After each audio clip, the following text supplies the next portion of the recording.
Ko managed to save both Cardina and her sister Fita. However, Melt notices something off about their words, and Bamba also notices something strange. The two sisters will try to make Tyramigo consume an energy source that will increase his powers tremendously in order to defeat the Droidon. While Melt is opposed to them doing this, Ko puts his trust in Cardina and allows them to feed the energy source to Tyramigo. Kishiryu Sentai RyuSoulger Episode 8, Singing Voice of Miracle. So this is the end of the two-part involving the princess sisters Cardina and Fita. So in the episode, Melt and also Bamba are starting to become suspicious of what Cardina is saying. She has more knowledge about the RyuSoulgers than they have told her, as at the end of the previous episode, she mentions the Kishiryu. However, they never gave them that term for their Zords or their mechs. And then she mentions the fact that a Minusaur is spawned from a host, which catches Bamba's suspicions, since they never mentioned the fact how Minusaurs are created to either Cardina or Fita. So those two are suspicious of them. They relay their thoughts and suspicions to the rest of the RyuSoulgers, and they have to agree on how to deal with this situation, as they discover that the Fita that is with them is actually the recent new addition to the Droidon tribe, Ryu-view, in disguise. The real Fita is actually, no surprise at all, the host to the Cockatrice Minusaur, and is being held hostage, and the energy source is something that will harm Tyramigo if it's consumed, and Cardina is forced to do this in order to save her sister. So they have to deal with that. So overall, it wasn't a bad episode. It was probably just as good as the previous one. There is a twist at the end that helps them save the day.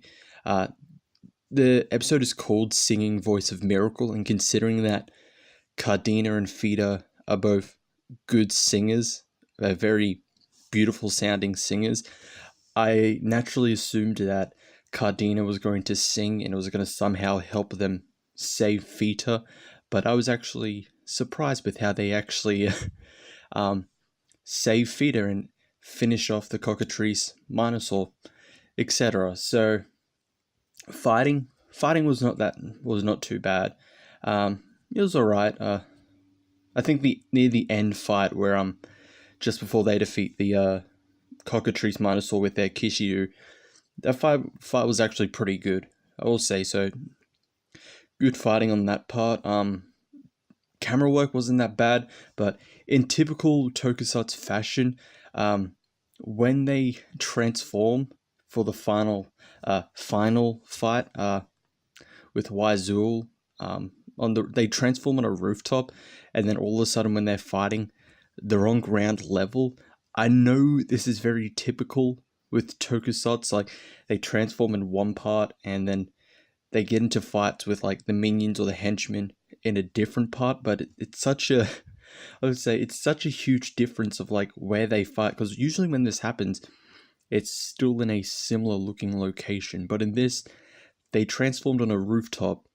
Now they're suddenly fighting, giving their roll call, well, the rest of their roll call on ground level. So I don't know, I just found it a bit like off, really, just mainly off. So overall with this episode, I give it a 3.5 RyuSouls out of 5, above average, same kind of quality as the previous episode. More interested in what's going to happen in next week's episode. We're getting a Melt focus episode, a proper Melt focus episode. Hopefully we get more. They really need to kind of flesh out the RyuSoulgers that aren't Ko. Now, Asuna got a little bit, particularly in the end for this episode, so good for her, but we still don't know a lot about who she is, her personality, etc., except from just what we see. So hopefully after Melt's episodes, Asuna gets one, and then more Toa and Bamba as well, properly flesh them out, because, you know, the quick pacing and character development kind of put that on a back burner, because of how fast they wanted to go through them becoming a team already. But that is all. Thank you all for watching. I'll see you all next time. カカンと限界なのドカンと超えてこ正義に使え闇を立てキシルセ